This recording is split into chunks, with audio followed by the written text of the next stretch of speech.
teen suicide, bullying have all been linked to inadequate mental health services for kids, and the stats are just so staggering. Yeah, nearly 20% of children in the U.S. have at least one mental health condition. Half of those youth are not getting treatment, and it's even less than that for minorities. Pix 11's Rama sat down with some New Yorkers who are trying to make a difference with a treatment that doesn't include popping a pill, instead being mindful. Deep breath in.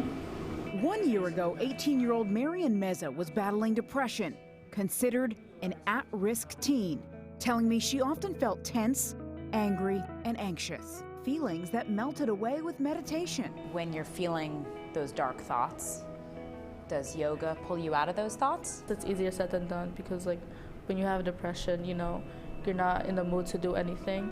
After I do the yoga, I feel more relaxed. The Lineage Project is trying to reach more New Yorkers who've been dealt a tough hand, like Marian.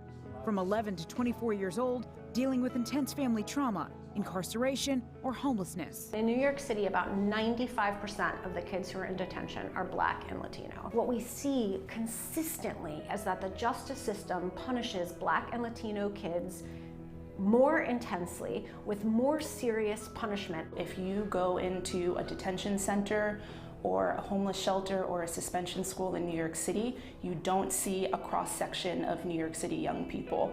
The reality is that you see predominantly Black and brown young people from low-income communities. Gabrielle Prisco and Jessica Mingus with the Lineage Project explain mindfulness is a mental muscle that needs to be strengthened through group discussion, yoga, and meditation. Mindfulness practices have been shown to increase gray matter in parts of the brain that support learning, that support emotion regulation, taking someone else's point of view, and also managing stress. Marian tells me she doesn't consider herself at risk anymore. I feel like, I bettered myself and I learned more about myself.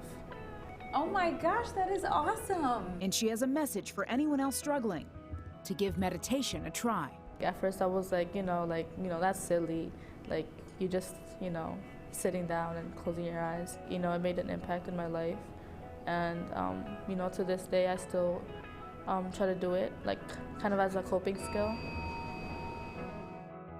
Marian inspired me, that's for sure. The Lineage Project serves 1,000 New Yorkers every year. They are a nonprofit working slowly through fundraising to reach more at-risk youth. Their goal in the future is to connect mindfulness with social justice reform. They're just trying to pave the way and get there faster. What a